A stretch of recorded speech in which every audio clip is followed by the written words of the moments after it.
Academy of GK में। दोस्तों आज के इस वीडियो में हम जनरल साइंस के मोस्ट इंपोर्टेंट क्वेश्चंस को डिस्कस करने वाले हैं। दोस्तों इस वीडियो लेक्चर में हमने उन महत्वपूर्ण प्रश्नों को सिलेक्ट किया है जो परीक्षाओं में पूछे जाते हैं। सभी प्रश्नों को डिटेल में हमने एक्स्ट्रा फैक्ट के साथ डिस्कस करेंगे, यानी कि हर प्रश्न का ऑपरेशन करेंगे। तो आप इस वीडियो को ध्यानपूर्वक लास्ट तक देखते रहे, जिससे आपका जीके अपडेट हो जाए। और ये प्रश्न वैसे प्रश्न हैं दोस्तों जो पेपर में अक्सर पूछे गए हैं। तो शुरू करने से पहले जिन लोगों ने अभी तक मेरे चैनल सब्सक्राइब नहीं किया वो सब्सक्राइब कर ले, लाइक करें, कमेंट्स करें तथा इसे शेयर करें। ठीक है दोस्तों, तो शुरू करते हैं आज के पहले प्रश्न से। आज का पहला प्रश्न है, प्रसिद्ध करीबा बांध किस नदी पर स्थित है? ठीक है दोस्तों, प्रसिद्ध करीबा बांध किस नदी पर स्थित है? जम्बेजी नदी पर स्थित है दोस्तों। ये जम्बेजी नदी अफ्रीका की चौथी सबसे लंबी और हिंद महासागर में गिरने वाली सबसे बड़ी अफ्रीकी नदी है। ठीक है दोस्तों, सबसे बड़ी अफ्रीकी नदी है जो हिंद महासागर में गिरती है। ठीक है दोस्तों, इस नदी पर 50 मीटर ऊंची विक्टोरिया जलप्रपात स्थित है। ठीक है दोस्तों, इससे हमें 4 फैक्ट मिल गए। एक कि जम्बेजी नदी अफ्रीका की चौथी सबसे लंबी नदी है। ठीक है दोस्तों। दूसरा, हिंद महासागर में गिरने वाली सबसे बड़ी अफ्रीकी नदी है। तीसरा, इस नदी पर 50 मीटर ऊंची विक्टोरिया जलप्रपात है। और चौथा कि ये इस पर करीबा बांध स्थित है। ठीक है दोस्तों, अब आते हैं क्वेश्चन नंबर 2 की तरफ, 2 की तरफ। जर्मनी और पोलैंड के बीच की सीमा रेखा क्या कहलाती है? ठीक है दोस्तों, जर्मनी और पोलैंड जो कि दोनों यूरोपीय देश हैं, इनके बीच की जो सीमा रेखा क्या कहलाती है? तो दोस्तों उसका नाम है हिंडनबर्ग रेखा। ठीक है दोस्तों, जर्मनी और पोलैंड के बीच की जो रेखा है उसे हिंडनबर्ग रेखा कहते हैं।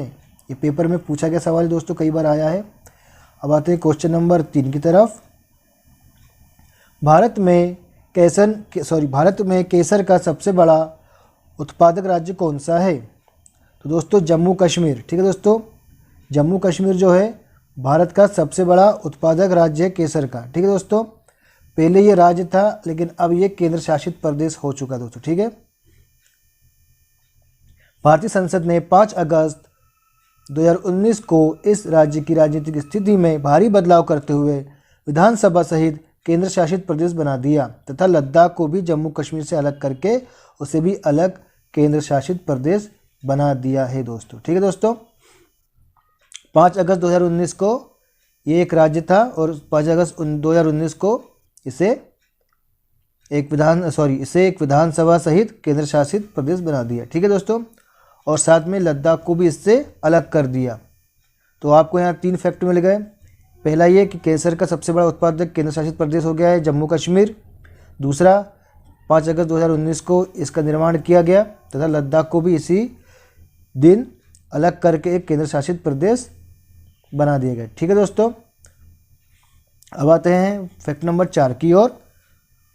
भारतीय फिल्म एवं विकास निगम की स्थापना किस वर्ष हुई? दोस्तों इसका सही उत्तर है 1980 में। ठीक है दोस्तों, 1980 में भारतीय फिल्म एवं विकास निगम की स्थापना हुई।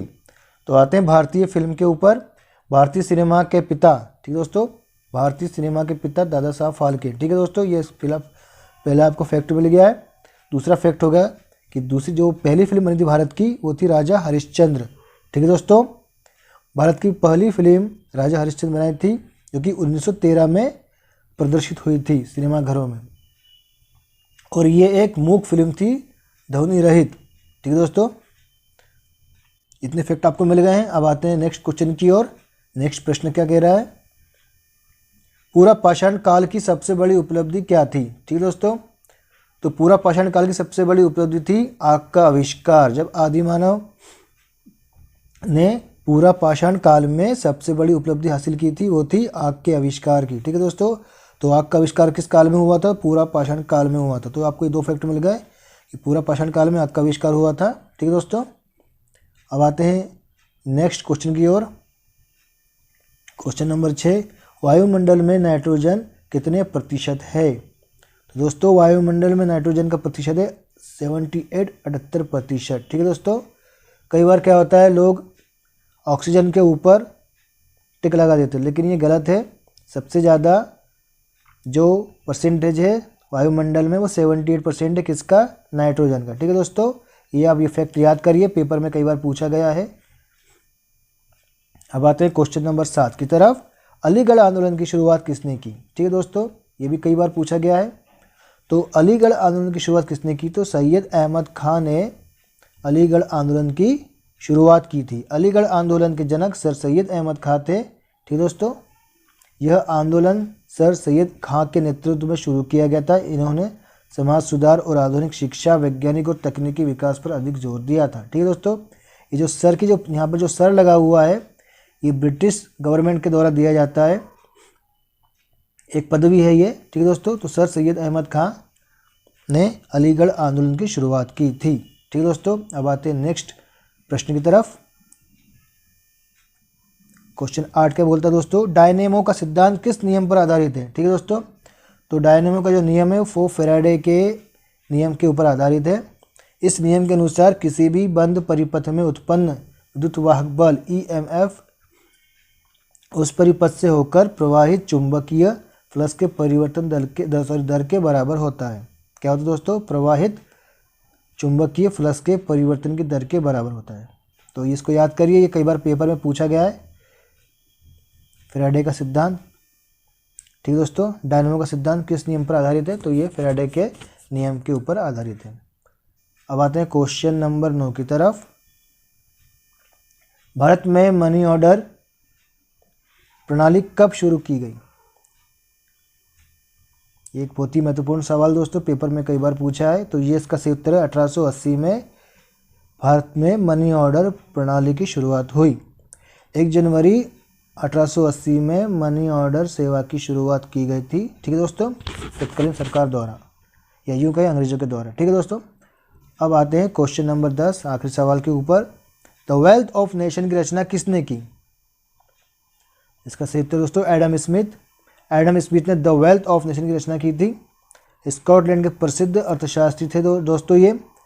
एडम स्मिथ इनकी प्रसिद्ध कृति को यही है दोस्तों, वेल्थ ऑफ नेशन। इसका प्रथम प्रकाशन 1776 में हुआ था। यह एक क्लासिकल अर्थशास्त्री मूलभूत ग्रंथ है। ठीक है दोस्तों, द वेल्थ ऑफ नेशन की रचना किसने की? एडम स्मिथ ने की। कब की? 1776 में की। और ये कहाँ के निवासी थे? ये स्कॉटलैंड के निवासी थे। ये आपको 3 फैक्ट मिल गए हैं, फर्स्ट, सेकेंड, थर्ड और ये फोर्थ। ठीक है दोस्तों, और जिन लोगों ने अभी तक मेरा चैनल सब्सक्राइब नहीं किया दोस्तों, चैनल सब्सक्राइब करिए। मैं आपके लिए ऐसे ही मोस्ट इंपॉर्टेंट फैक्ट्स लेकर आ रहा हूं जो पेपर में अक्सर पूछे जाते हैं और पेपर में बार बार आते हैं दोस्तों। ठीक है, तो मेरे चैनल को लाइक करें, सब्सक्राइब करें, उस पर कमेंट करें।